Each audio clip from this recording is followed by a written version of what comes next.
Aujourd'hui, je vais vous parler d'un truc qui se passe en Afrique en ce moment. Et plus précisément au Burkina Faso. Et franchement, les gars, c'est du lourd. C'est pas du n'importe quoi. C'est pas du blablabla. On entend toujours des promesses. On entend toujours des problèmes en Afrique. On entend des chaos, du terrorisme, des coups d'État. Mais là, on ne parlera pas de tout ça. Ça, ce n'est pas l'image de l'Afrique que les gens, que nous, on voit. Mais c'est ce que les autres personnes voient.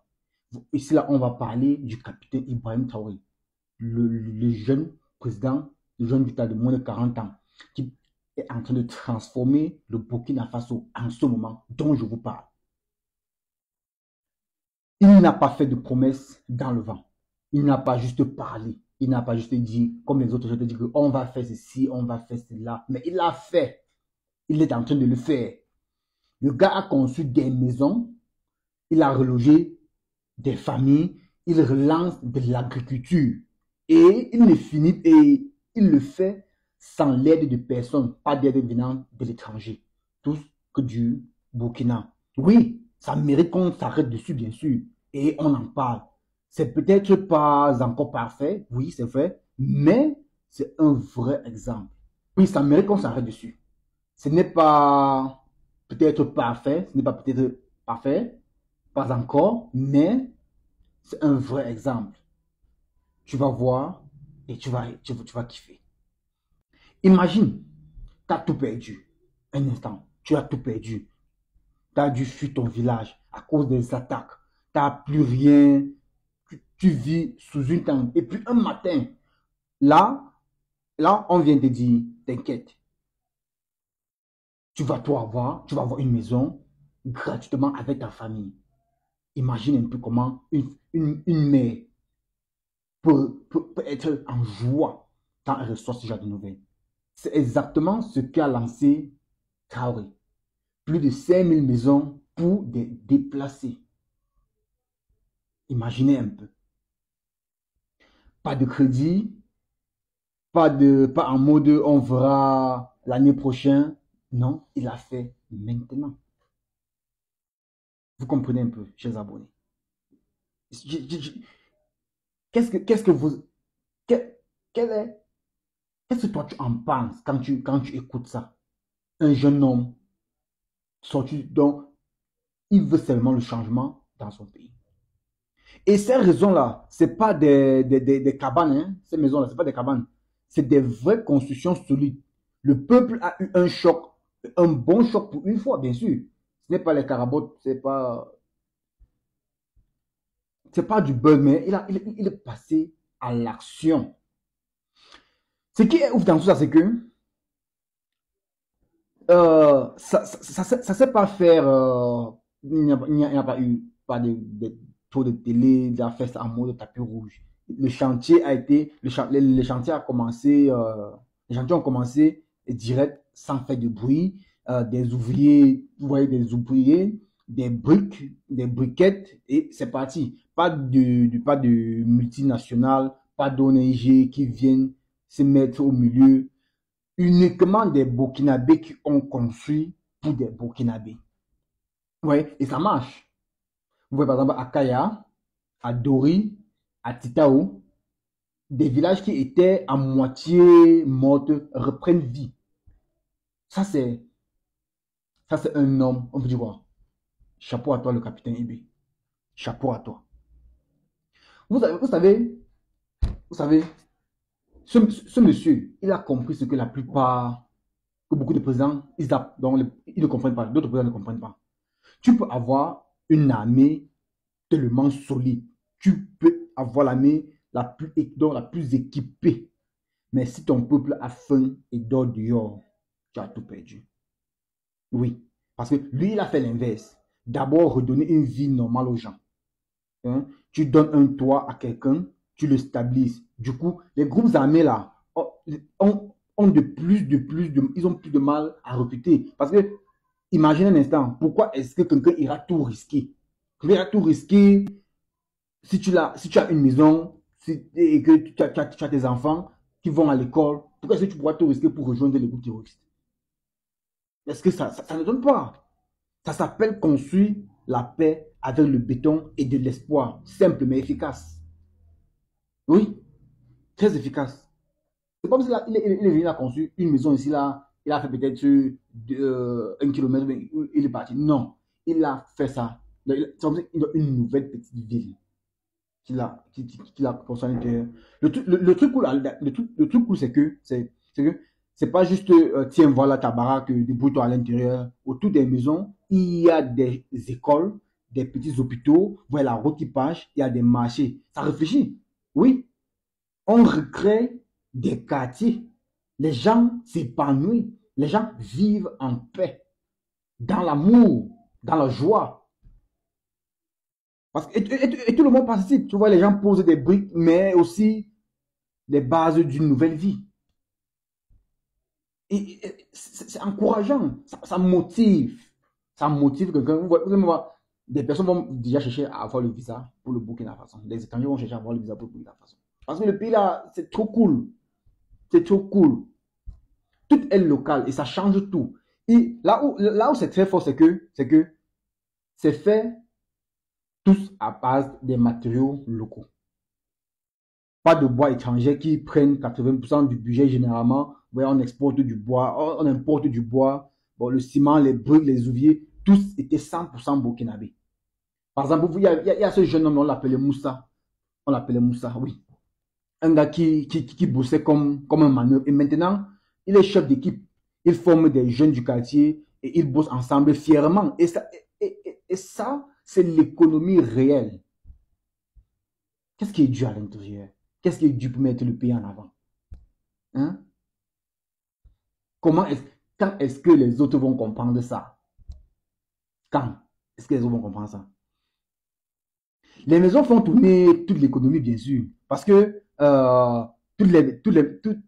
tu construis des maisons, ok, mais derrière, il y a une cuisinière qui vend à manger à des ouvriers. Ouais, elle a son petit business là-bas. Les vendeurs de matériaux, les transporteurs, des petits business naissent autour de chaque chantier. Le pays crée du taf sans passer par des plans d'aide ou des dettes. C'est du terrain, les gars. C'est du concret. C'est du direct. Hein? Et après, on m'a dit que le type là, vous faites même comment pour détester ce monsieur? Vous faites comment pour détester ce capitaine? Vous faites comment pour détester l'homme comme décrit le deuxième Thomas Sankara? Vous faites comment pour le détester? Hmm? Et pendant le temps, et pendant ce temps-là, il relance l'agriculture. Vous comprenez? Parce que un pays affamé là, c'est très dangereux. C'est très dangereux. Quoi qu'on fasse, quoi qu'on vit, qu'est-ce qui se passe dans nos vies, rappelez-vous qu'une chose, il est important de manger quelque chose parce que c'est le corps là qui doit réfléchir sur comment est-ce que il doit chercher d'autres opportunités. Il a relancé la nourriture. Quand il dit la relancé, c'est pas seulement comme s'il a dit ok, que chacun se cherche. Non. Parce que oui, tu as un toit, bien sûr, comme tu as maintenant une maison, mais il faut aussi que tu aies à manger. Donc, en parallèle, vous vous rappelez, il a distribué des semences aux agriculteurs, des outils de travail. Oui, des engins. Il a aussi installé des pompes solaires, de telle manière que s'il n'y a pas la lumière, donc vous voyez qu'il est en train de tendre vers l'énergie renouvelable. Il ne se contente pas seulement des barrages, non. Parce que les barrages peuvent nous, ça peut nous laisser tomber à un moment donné. Mais l'énergie renouvelable, l'énergie solaire, c'est sur chaque jour. C'est vers là qu'il est en train de vivre le futur. Il est en train de tendre vers le futur, vers un avancement. Le projet du Burkina Faso c'est très intéressant. Les jeunes retournent à la terre et les familles déplacées peuvent cultiver sur leur terrain. Résultat, moins de dépendance aux importations et plus de bouffe locale. Imaginez un instant que les gens, vous retrouvez dans un pays où vous pouvez cultiver le blé, mais vous importez le blé. Ça s'explique. Dans un pays où on peut cultiver le riz, mais vous vous retrouvez à exporter le riz, à importer le riz. Ça, c'est maintenant où le capitaine a dit ceci, on n'importe plus ce qu'on peut produire. Non, c'est terminé. on, on importe uniquement ce qu'on ne peut pas produire. Donc les nourritures, le blé, le maïs, on cultive ça sur la terre burkinabé. Ce sont les riches. Oui, ce sont les riches. Et il y a également, avant, beaucoup de gens cultivaient sans avoir peut-être des titres officiels. Donc, à tout moment, un riche pouvait venir piquer la terre. Parce que comme vous connaissez comment l'Afrique, bon, pas seulement l'Afrique, le monde en général, quand quelqu'un qui a un peu ses moyens là, il voit peut-être que tu as une terre particulière qui marche, que ça peut l'intéresser, il passe peut-être vers une autorité, dans son pot de vin, et puis là, on est en train de combattre la corruption, on est en train de combattre les choses comme ça. Et maintenant, l'État donne des papiers, même aux femmes, aux jeunes, aux déplacés même. Tu bosses, tu as droit à la terre. Période. C'est clair. Et c'est pas juste des promesses. Ça se fait sur le terrain. Ça, c'est le vrai Burkinabé. Ça, c'est le vrai Burkina Faso.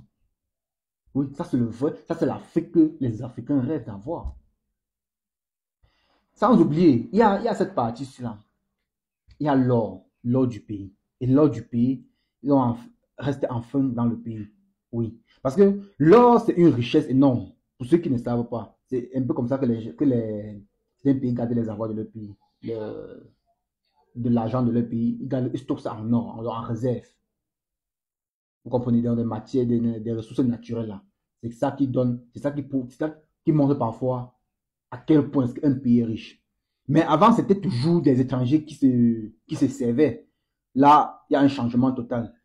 Il y a les raffineries ont été construites au Burkinabé. Et ce sont les Burkinabés qui travaillent à l'intérieur. Oui. Des mines contrôlées par le Burkina Faso. Des histoires que tu entendais que la France, c'est la France qui exploite l'or. Vous allez voir, les étrangers, ils vont sortir peut-être, disons par exemple, 1 kilo, donner peut-être, laisser peut-être 1 gramme au pays, sortir avec 900 grammes. Non, les choses comme ça. Non, c'est fini. C'est fini. Il a maintenant les contrats avec les autres partenaires ont été revus. Donc, il y a eu changement de contrat. Donc, on a vu, ça doit être un partenaire gagnant-gagnant. Un partenaire gagnant. Et les petites, et certaines personnes disaient, vous vous rappelez que la plupart des personnes qui minent, ce sont des gens, dont les enfants du quartier là. Vous voyez, le gouvernement les personnes sont en train d'encadrer ces personnes-là. Parce qu'ils sont talentueux. Ils savent comment ça se passe sur le terrain. Ils ont les techniques. Donc maintenant, avant que le gouvernement est en train de les encadrer, les former et les organiser à exploiter des ressources naturelles, exploiter de l'or comme il se doit, sans avoir les risques, peut-être sans risquer leur vie, tout consomment. Donc tu vois, Traoré, le capitaine IB, chapeau encore, monsieur le président, il veut juste gérer les richesses. Il ne veut pas juste gérer les richesses. Non, il ne veut pas juste gérer les richesses. Il veut que le Burkina, que tous les Burkinabés en profitent. Que s'il y a peut-être un franc qui entre au Burkinabé, que ça ne soit pas dans la poche des personnes qui sont assis dans le bureau. Il veut que tous les Burkinabés en profitent de ces 1 franc qui arrive au pays. Vous savez que il combat depuis pour l'indépendance, pour la souveraineté de son pays. Ils sont quittés, le Burkina Faso a viré la France. Quand il dit virer la France, c'est ceux qui les utilisaient. Il est bien vrai qu'il y a toujours les produits français qui sont utilisés, par exemple, comme le service, peut-être MT Orange, les services de télécom, peut-être qui sortent de la France. Mais quand ils sont sortis là-bas, d'abord leur base aérienne. Ils ont sorti les personnes qui exploitaient leurs ressources naturelles back to back. Vous comprenez? Ils ont quitté la CEDEAO parce que cette organisation est plus contrôlée par des Français, par la France, par le gouvernement français. Donc c'est un peu comme il est au top. Les membres de la CEDEAO sont ses serviteurs. Le Burkina Faso a dit que non, je ne vais pas faire ça. Je ne vais pas faire ça. Quand il quitte là, lui, il se joint au Mali et au Niger pour former une confédération appelée Confédération des États du Sahel. Bicopatoire. Mais attention, Traoré ne veut pas tomber dans une nouvelle indépendance. Non. Dans une nouvelle dépendance, je veux dire. Non. Ils bossent avec les autres pays. Nous avons comme la Russie, il y a la Turquie, il y a l'Iran. Mais ils gardent la main. Le truc, c'est quoi? Pas de base militaire étrangère. Non. Pas de chèque en blanc. Non. Il dit, on collabore, mais chez moi, c'est moi qui décide. Oui, tu ne dois pas venir dans mon pays et me donner des ordres. Ou alors prendre des décisions. Non, non, c'est moi qui décide. Et ça, franchement, les gars, c'est très rare. Oui, c'est très rare. La plupart, en fait, ils n'ont pas toujours compris. Ils n'ont pas toujours compris. Honnêtement, ce que fait Ibrahim Traoré, c'est une dinguerie, les gars. C'est pas parfait, mais c'est réel. C'est réel. Pas de blabla à l'ONU. Non, non, non, non. Pas de conférence sur le climat à Dubaï. Non, non, non, non. Des maisons, des routes, des champs, de l'or récupéré et des gens qui revivent. Et surtout, un peuple qui se relève par eux-mêmes. Rappelez-vous ceci. Seuls les Africains pourront sauver l'Afrique. Personne ne va venir d'ailleurs pour ranger ta maison comme tu le penses. Rappelez-vous qu'il fut un temps, c'est ce que le ministre des Affaires étrangères du Mali, son Excellence Abdoulaye Maïga a dit. Seuls les Africains pourront arranger l'Afrique. Le linge sale se lave en famille. Donc, chers Africains, c'est nous-mêmes qui pourrons réparer cette Afrique. Éviter la dépendance externe. Éviter de compter trop sur des gens. Non. Éviter toujours d'attendre venant de l'autre. Non. Parce que chaque jour, on entend toujours, les États-Unis ont donné tel nombre d'argent, telle somme en Afrique. La Chine a donné, une personne a donné, telle personne. À la fin, l'argent là, oui ça. Ça sert à quoi au final? Parce qu'il y a les leaders là, à peine que ça arrive là, il n'y a pas de rapport sale. Ça va faire un petit château. On va dire 14 milliards. Le château d'eau. 14 milliards. On va faire un petit pont. On va faire un petit pont. Hein. C'est même le pont qui ne peut pas occuper 2 voitures passées. On va dire ça coûte 10 milliards. Ça, c'est l'Afrique que nous, on veut bâtir. Ça, c'est l'Afrique que vous voulez voir grandir. C'est bien. Et surtout, quand il dit un peuple vous voyez que le peuple se relève, le peuple se relève par eux-mêmes. C'est ça. Et ce qu'on voit au Burkina, c'est un claque pour toute l'Afrique. Oui, la vraie question qu'on est en train de se poser maintenant, c'est est-ce que les autres pays vont suivre? Ou alors, est-ce qu'on va juste applaudir et continuer comme avant? Déjà, je vais donner un petit coup de chapeau aux pays membres de l'AES, au capitaine Assimi Goïta, Abdourahmane Tiani, au chef, au capitaine Ibi, pour la souveraineté qu'ils sont en train de vouloir amener dans le pays. Pour l'indépendance, la vraie indépendance, le pays qui gère ses ressources eux-mêmes. Un big up à vous. Et toi qui regardes ça, si tu n'es pas africain, ou alors si tu es africain, pense à rendre l'Afrique meilleure. Si tu as aimé cette vidéo, laisse un like et partage autour de toi. Et abonne-toi à la chaîne, bien sûr. Il y a des trucs qui se passent en Afrique qu'on ne nous montre pas. Oui, mais ici, là, on va en parler. On en parle. Et toi, qu'est-ce que tu en penses de cette vidéo? Qu'est-ce que tu en penses de ce qui se passe au Burkina Faso? Est-ce un modèle? Il peut marcher ailleurs? Dis-moi en commentaire et on se trouve très vite pour une nouvelle vidéo. Force à toi.